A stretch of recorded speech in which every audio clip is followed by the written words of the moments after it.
Hello students, how are you. So आज हमारा topic है types of electrophilic substitution reactions. So 5 types की electrophilic substitution reaction है। Nitration है, सल्फोनेशन है, हैलोजनेशन है, फ्रीडल क्राफ्ट अल्काइलेशन है, फ्रीडल क्राफ्ट एसाइलेशन है। ओके, चलो आज हम फर्स्ट पढ़ेंगे नाइट्रेशन। समझ गए नाइट्रेशन। सो नाइट्रेशन रिएक्शन में क्या होगा, सब्स्टिट्यूशन ऑफ नाइट्रो ग्रुप होगा एरोमेटिक रिंग में। समझ गए, NO2 ग्रुप जो है वो सब्स्टिट्यूट होगा एरोमेटिक रिंग में। इसमें रिएजेंट कौन सा लेंगे, किसकी प्रेजेंस में होगा, कंसंट्रेटेड HNO3 और कंसंट्रेटेड H2SO4। कभी कभी ये रिएजेंट डायरेक्ट पूछ लिया जाता है आपके एग्जाम्स में। आप देख सकते हैं जेईई मेंस में डायरेक्ट पूछा गया है कि कौन सा रिएजेंट यूज होता है कंसंट्रेटेड HNO3 और कंसंट्रेटेड H2SO4 में। और सबसे इंपॉर्टेंट क्वेश्चन इसका ये आता है कि इसमें कौन सा इलेक्ट्रोफाइल है जो जनरेट होता है नाइट्रेशन में, वो कौन सा है, नाइट्रोनियम आयन NO2 पॉजिटिव। समझ गए। चलिए अब रिएक्शन देखते हैं कैसे होती है। ये एक जर्नल रिएक्शन है। ये बेंजीन के ऊपर जब कंसंट्रेटेड HNO3 और concentrated H2SO4 eight 60 degree Celsius पे हम इसकी रिएक्शन करवाते हैं तो क्या बनता है, NO2 नाइट्रोबेंजीन बन जाती है। समझ गए। अब इसका मैकेनिज्म देखते हैं कि NO2 कैसे इलेक्ट्रोफाइल कैसे जनरेट हुआ कंसंट्रेटेड H2SO4 और कंसंट्रेटेड H2SO4 से। ठीक है, नाइट्रिक एसिड और सल्फ्यूरिक एसिड कैसे NO2 पॉजिटिव इलेक्ट्रोफाइल बना रहे हैं। समझ गए। तो फर्स्ट मैकेनिज्म क्या है, जनरेशन ऑफ एन इलेक्ट्रोफाइल। समझ गए। तो फर्स्ट स्टेप में देखिए हमने क्या किया है यहाँ पे, H2SO4 को देखिए मैंने कैसे ब्रेक करके लिखा है। देखो सबसे पहले यहाँ पे देखो, H2SO4 को मैंने ऐसे लिख दिया, H2SO4 है तो इसका HH अलग कर दिया और SO4 ऐसे लिख दिया। समझ गए। और वैसे ही नाइट्रिक एसिड को HO ऐसे लिख दिया और NO2 ऐसे निकाल दिया। समझ गए। और यहां से मैंने क्या कर दिया, वाटर निकाल दिया। तो यहां पे क्या बच गया, NO2 पॉजिटिव नाइट्रोनियम आयन बच गया, HSO4 नेगेटिव। समझ गए। और प्लस वाटर निकल गया। समझ गए बच्चों। अब आप कंफ्यूज हो रहे होंगे कि ये कैसे बन गया। देखिए यहाँ पे H2SO4 है तो मैंने इसको HH को खोल के ऐसे कर दिया H और HSO4 नेगेटिव, और HNO3 को HO और NO2 करके लिख दिया। और यहाँ पे क्या, मैंने यहाँ से वाटर निकाल दिया, ये वाला HO और ये वाला H निकल के बाहर निकल गया और वाटर निकल गया और HSO4 नेगेटिव रह गया और NO2 पॉजिटिव रह गया जो कि नाइट्रोनियम आयन है। अब नाइट्रोनियम आयन क्या करेगा, बताओ बच्चों क्या करेगा। अब नाइट्रोनियम आयन जो है वो क्या करेगा, अटैक करेगा। समझ गए। क्या करेगा, अटैक करेगा। अब देखिए कैसे अटैक करेगा। अब हमारा सेकंड स्टेप आ जाएगा यहाँ पे कि अटैक ऑफ एन इलेक्ट्रोफाइल। अब आपको पता लग गया कि NO2 पॉजिटिव नाइट्रोनियम आयन जो इलेक्ट्रोफाइल है वो कैसे जनरेट हुआ। अब NO2 पॉजिटिव कैसे इलेक्ट्रॉन रिच बेंजीन पे अटैक करेगा। ठीक है, अब ये स्लो स्टेप होगा, मैंने आपको पहले बताया था जब अटैक करेगा तो क्या स्लो स्टेप होगा। तो बेंजीन क्या करेगी, अपने इलेक्ट्रॉन्स जो है, पाई इलेक्ट्रॉन्स जो है NO2 पॉजिटिव को दे दिया और यहाँ पे डेफिशिएंसी हो जाएगी। ठीक है, इस कार्बन के तो 4 बॉन्ड पूरे हो गए, 1 2 3 4, पर इस कार्बन के कहां पूरे हुए, 1 2 3 और एक हाइड्रोजन, 3 ही हुए ना, एक हाइड्रोजन, दूसरा ये, तीसरा ये और चौथा कहां है, वो इलेक्ट्रॉन इसने इलेक्ट्रोफाइल को दे दिया। ठीक है, तो यहां पे पॉजिटिव चार्ज आ गया और NO2 ऑर्थो पोजीशन पे, ऑर्थो नहीं पर एक तरह से इस पोजीशन पे अटैच हो गया और हाइड्रोजन भी है। समझ गए। अब क्या होगा, अब देखेंगे, अब रेजोनेंस हो जाएगा यहाँ पे। समझ गए, पॉजिटिव चार्ज सिंगल डबल। अब ये डबल बॉन्ड जो है वो यहां पे आ जाएगा और यहां पे पॉजिटिव क्रिएट हो जाएगा, फिर यहां का डबल बॉन्ड यहां पे आ जाएगा, फिर यहां पॉजिटिव क्रिएट हो जाएगा। ठीक है, अब रेजोनेंस हो जाएगा। ठीक है, इसको हम बोल सकते हैं कि डीलोकलाइजेशन ऑफ क्या हो रहा है, ये पाई इलेक्ट्रॉन हो रहा है। समझ गए। देखिए जैसे मैंने बताया, ये वाला पाई यहां पे आ गया। ठीक है, जहां पे पॉजिटिव चार्ज था और यहां पे फिर कमी होगी इलेक्ट्रॉन की, फिर यहां पे पॉजिटिव चार्ज क्रिएट हो गया। ठीक है, और फिर हमने एक हाइब्रिड स्ट्रक्चर बना दिया कि हमने बताया कि कैसे कैसे इलेक्ट्रॉन यहाँ पे इलेक्ट्रॉन की डीलोकलाइजेशन हुई, तो इसको ऐसे बता दिया लास्ट में। इन सारे स्टेप का हमने पूरा बोलते हैं ना, एक ब्रीफ बना दिया कि ऐसे ऐसे हुआ, यहाँ पे ऐसे इलेक्ट्रॉन घूम रहा है और NO2 पॉजिटिव और H ऐसे बना हुआ है। ये हाइब्रिड स्ट्रक्चर है। ठीक है, अब स्टेप 3 क्या था मैकेनिज्म का, जो इलेक्ट्रोफाइल का था, लॉस ऑफ प्रोटॉन। ठीक है, लॉस ऑफ प्रोटॉन। अब ये वाला प्रोटॉन जो है ये क्या करेगा, किसी बेस के साथ जाके HSO4 नेगेटिव, जो बेस पहले बना था, आपने देखा था ना बेस बना था वो। ठीक है, बना था ना बेस, मैं बताता हूं आपको बेस कहां बना था। ये देखिए, जब इलेक्ट्रोफाइल बना था उसके साथ बेस बना था ना HSO4 नेगेटिव, तो ये क्या बनेगा, अब ये आएगा और फिर इस वाले हाइड्रोजन को H पॉजिटिव को लेके चला जाएगा और ये वाला इलेक्ट्रॉन पेयर उठकर यहाँ पे आ जाएगा जहाँ पे डेफिशिएंसी है, समझ गए। और ये रिंग के रेजोनेंस को पूरा करेगा और NO2 ग्रुप यहाँ पे अटैच हो जाएगा और सल्फ्यूरिक एसिड बाहर निकल जाएगा। So this whole reaction is called nitration. ये एक इलेक्ट्रोफिलिक सब्स्टिट्यूशन रिएक्शन का एग्जाम्पल था।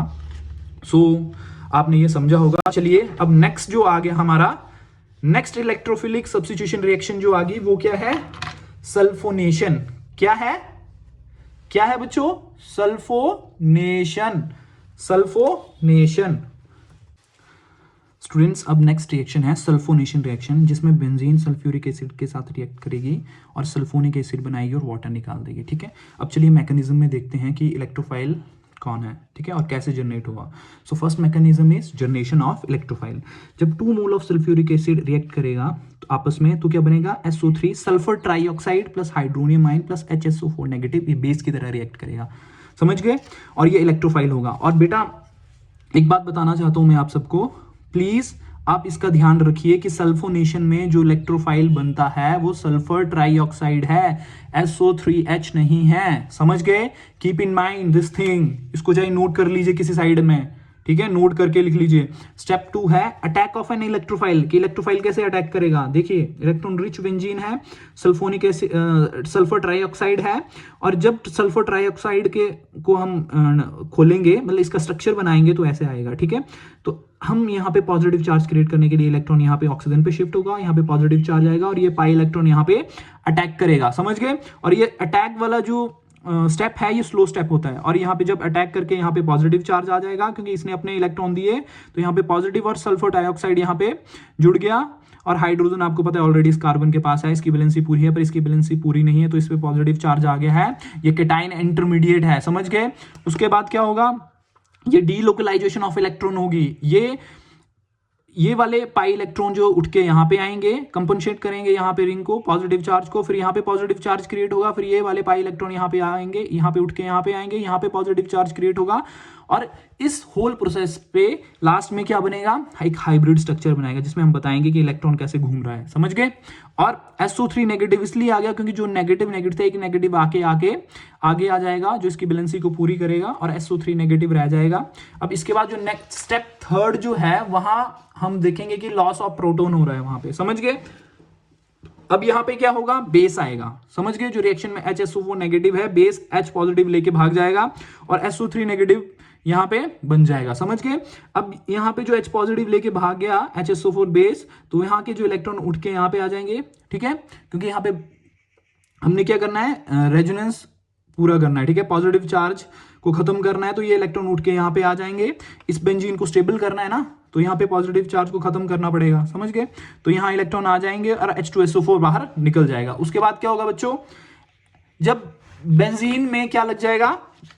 देखिए जल्दी आराम से देखिए, SO3 नेगेटिव आ जाएगा, फिर हाइड्रोनियम आयन बना था ना रिएक्शन में, हाइड्रोनियम आयन आएंगे और अपना H पॉजिटिव देके S सल्फोनिक एसिड बना देंगे, ठीक है, SO3H बन जाएगा। यहाँ पे नेगेटिव जो है पॉजिटिव को ले लेगा, और हाइड्रोनियम आयन ने अपना H पॉजिटिव क्यों दिया बच्चों? चलो बताओ, शाबाश, जल्दी बताना है आपने, कमेंट में बताना है मुझे, ठीक है।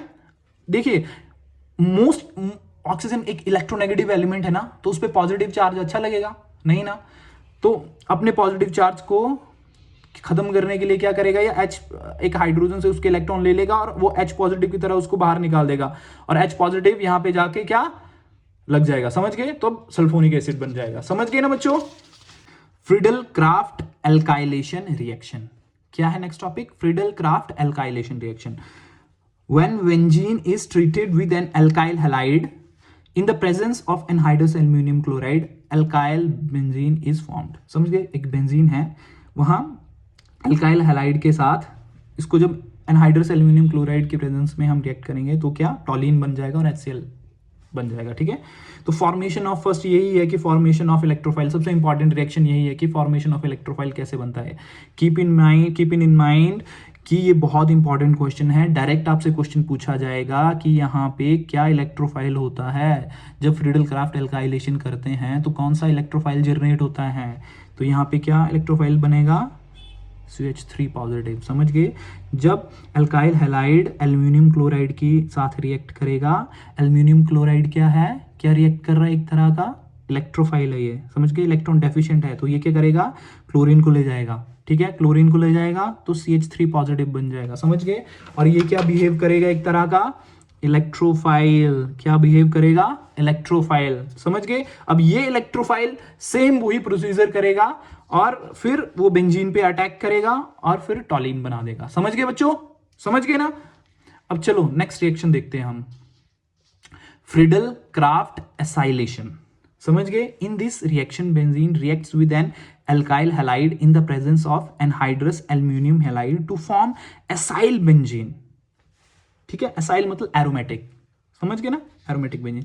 इसमें भी क्या होगा, बेंजीन है वो मिथाइल क्लोराइड की तरह, इसको CH3COCl या इसको खोल के ऐसे लिख सकते हैं CH3C डबल बॉन्ड OCl, ठीक है। एनहाइड्रस एल्यूमिनियम क्लोराइड बता दिया आपको, क्या इलेक्ट्रोफाइल की तरह रिएक्ट कर रहा है ना, ये बताया था मैंने, व्हाट आर द इलेक्ट्रोफाइल्स, ठीक है। इसके कितने 1 2 3 4 5 6 इलेक्ट्रॉन ही बना रहा है ना ये, इसके वैलेंस शेल में 6 ही है ना, 8 चाहिए ना ऑक्टेट कंप्लीट करने के लिए, तो क्या है, क्लोरीन को ले जाएगा उठा के, ठीक है।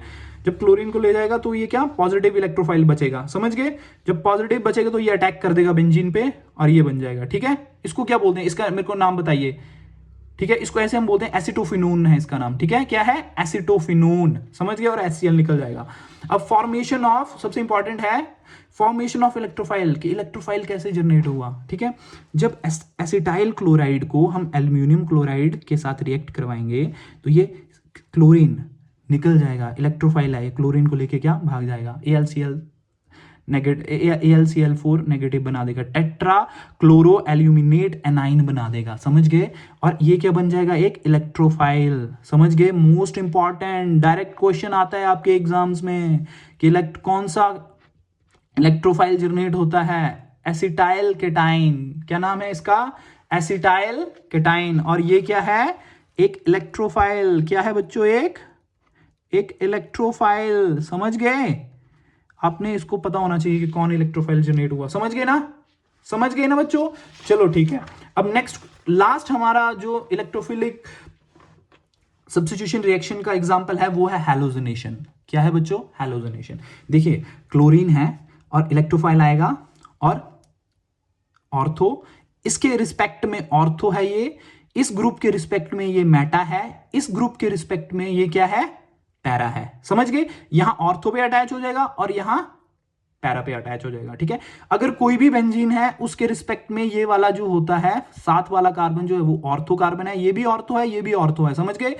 इसके रिस्पेक्ट में थर्ड जो कार्बन होगा वो क्या होगा, क्या होगा, मेटा, क्या होगा, मेटा। ये भी पोजीशन क्या है, मेटा, समझ गए? और इसके रिस्पेक्ट में ये वाली पोजीशन क्या हुई, 1 2 3, थर्ड कार्बन क्या हुआ इसके रिस्पेक्ट में, ये हुआ पैरा, समझ गए? तो यहां पे ऑर्थो पे इलेक्ट्रोफाइल लग जाएगा और एक पैरा पे लग जाएगा, समझ गए?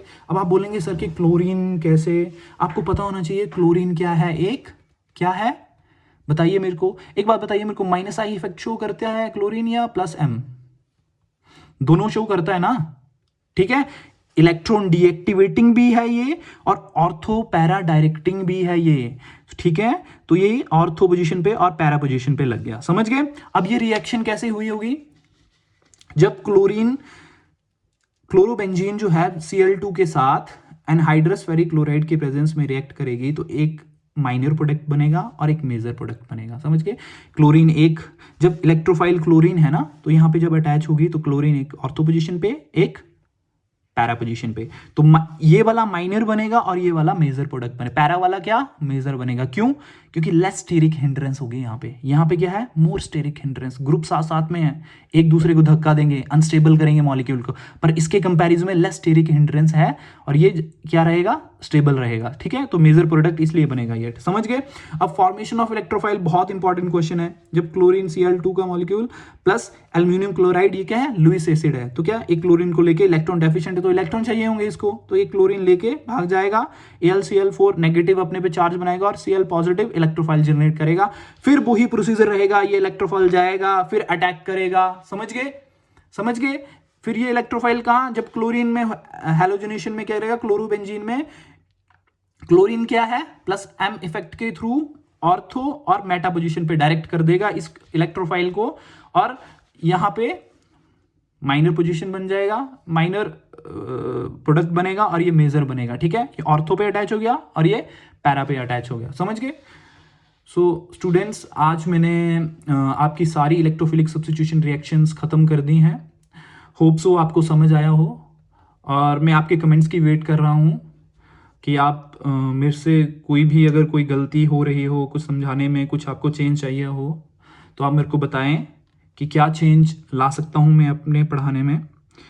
और जो भी आपके क्वेश्चंस रहेंगे मेरी एंड से आपको एकदम आंसर मिलेगा। जो भी कमेंट करेंगे वो मैं कोशिश करूँगा कि मैं आपको हर कमेंट का आंसर दे पाऊँ।